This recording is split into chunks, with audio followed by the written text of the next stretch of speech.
Now, how are you? Разговорный язык английский. На тренировках все максимально приближено к тому, как будет на мировом чемпионате. Аделина Вукулова, ученица Казанского медицинского колледжа, отрабатывает одно из возможных заданий. Она заслужила право представлять страну, выиграв национальный чемпионат профмастерства. Говорит, то, что ее призвание быть медсестрой, она поняла, когда ухаживала за другом, который попал в аварию. Всего в основной группе в состав сборной России от Татарстана вошли 14 человек. Соревноваться они будут в 13 компетенциях. Мне хочется показать и рассказать людям, что профессия медицинская сестра – это не просто дать таблетки, померить давление и так далее. Это профессия, где очень важно быть профессионалом своего уровня. То, что именно участница из Казани будет защищать честь страны в компетенции медицинский и социальный уход, далеко не случайность. Эти кадры на прошлой неделе взбудоражили соцсети. Большая очередь в приемную комиссию. Абитуриенты, чтобы подать документы, даже ночевали на крыльце медколледжа. Директор учебного заведения Зухра Хисамудинова отмечает, медколледж сегодня внедряет все новое в образовании. Повышенный интерес абитуриентов связан и с успехами нынешних учеников, и популяризацией рабочих профессий.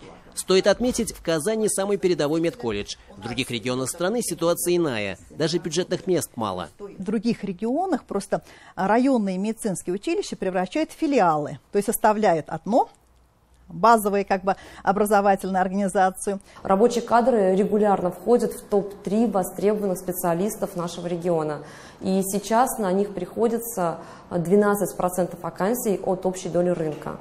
Движение WorldSkills – это новый импульс и для рынка труда. Работодателям нужны именно высококвалифицированные специалисты. Александра Севастьянова отмечает, медицинских работников в Татарстане не хватает. 13 и 11% вакансий приходится на персонал кухни и официантов. Наиболее востребованы – токари, фрезеровщики, слесари, сварщики, электромонтеры. У меня старшая сестра тоже этим занималась. И ей после этого всего предложили стать экспертом и выучить кого-нибудь, и она взяла меня. А будет ли Илария Багаудинова размещать резюме, или ее и так заметит работодатель, станет понятно уже в августе. Ученица 7-й школы из Зеленодольска на чемпионате в группе юниоры. На национальных соревнованиях она заняла 2-е место. Сегодня тренировка из модуля кафе. За 10 минут нужно сделать 10 видов салфеток. Каждый день мы отрабатываем тот или иной модуль, и получается у нас тренировки проходят 4 часа в день, получается 4 часа модуль-бар. В группе юниоры сборную страны будут представлять 4 татарстанца, остальные 3 парни.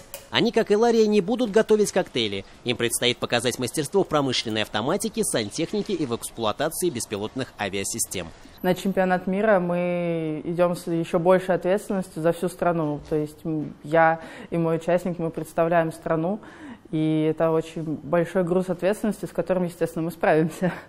Это не компьютерная игра, это индустрия 4.0. Она позволяет производить одежду без остатков сразу, индивидуально под каждого человека. Виктория Малицкова на чемпионате выступает в компетенции будущего. Она цифровой модельер. Очень сильно тренирую конструирование, и уже 2-й уровень – это сама работа с программой. Так как программа является новой, в России она мало где есть. Все те изменения, которые обычный конструктор делает на бумаге, отшивает макет, делает правки и отшивает следующий макет, это можно сделать в разы быстрее и с затратой меньшего количества материалов и ресурсов. Это совершенно новая профессия. Инициатором этой компетенции выступил Казанский колледж технологий и дизайна. Мы создали эту новую профессию, цифровой модельер, и она является единственной пока в мире. Критерии оценки являются общими для индустрии, то есть мы в любом случае должны создавать красивую, удобную одежду, которая хорошо сидит, которая технологична. На чемпионате мира эта компетенция будет представлена впервые. Инициатором выступает Россия. Именно на чемпионате будут заложены стандарты. Всего в группе Future Skills 7 участников из Татарстана.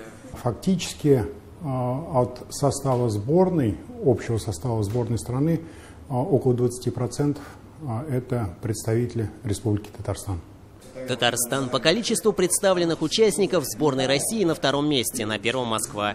Расспрашиваем, по каким критериям выбирали лучших. Все вместе учитывалось. Естественно, это и мастерство, то есть, собственно, ремесло, которым они занимаются. Это характер. Естественно, это уже такие soft skills, которые во время или в ходе соревнований играют огромную роль.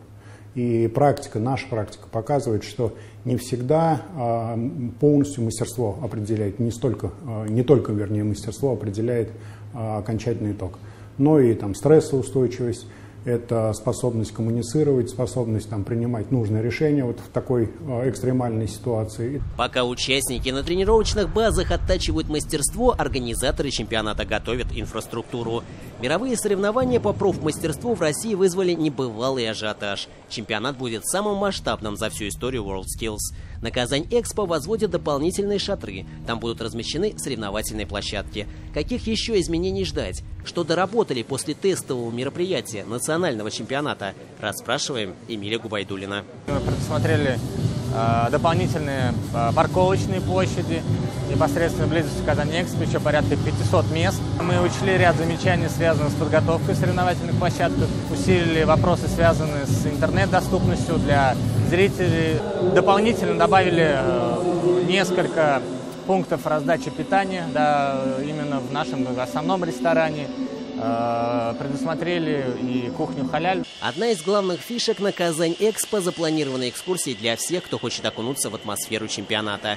На площадке TrySkills каждый из зрителей даже сможет попробовать свои силы в той или иной компетенции. Стать, к примеру, плотником или сварщиком.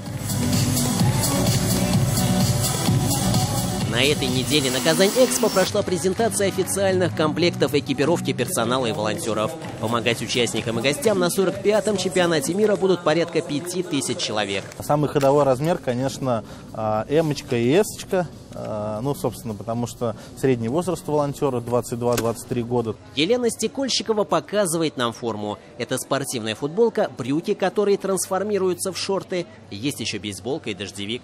Я буду задействована в качестве волонтера-атташе. Для меня это самый интересный, наверное, вид деятельности, потому что ты вплотную работаешь с делегациями со всего мира, ты прикреплен к одной из таких делегаций, и ты своего рода такая наседочка. Тренируются не только спортсмены, но и артисты. На этой неделе организаторы приоткрыли тайну, что будет на церемонии открытия и закрытия чемпионата мира, которые пройдут на Казань-арене. Шоу готовит команда продюсера Игоря Крутого. В 2013 году эта же команда создавала церемонии на универсиаде в Казани. Сама церемония – это интерактивное шоу, в котором предусмотрены несколько эпизодов, но открою небольшую тайну, эпизоды становления человека-профессионала. В церемонии закрытия также предусмотрена история передачи флага другой стране, которая будет принимать WorldSkills следующего этапа. В нашем случае, уважаемые коллеги, это Китай, Шанхай, и в рамках таких церемоний предусмотрена визитная карточка этой страны. На церемонии открытия выступит елка, Александр Панайотов, Янгэ. До старта чемпионата остается меньше месяца. Уже через неделю в Казань начнут съезжаться участники, лучшие по профессии из 63 стран мира. Можно сказать уже точно, нас ждет незабываемый чемпионат мира. Сергей Темляков, Андрей Мохов, 7 дней.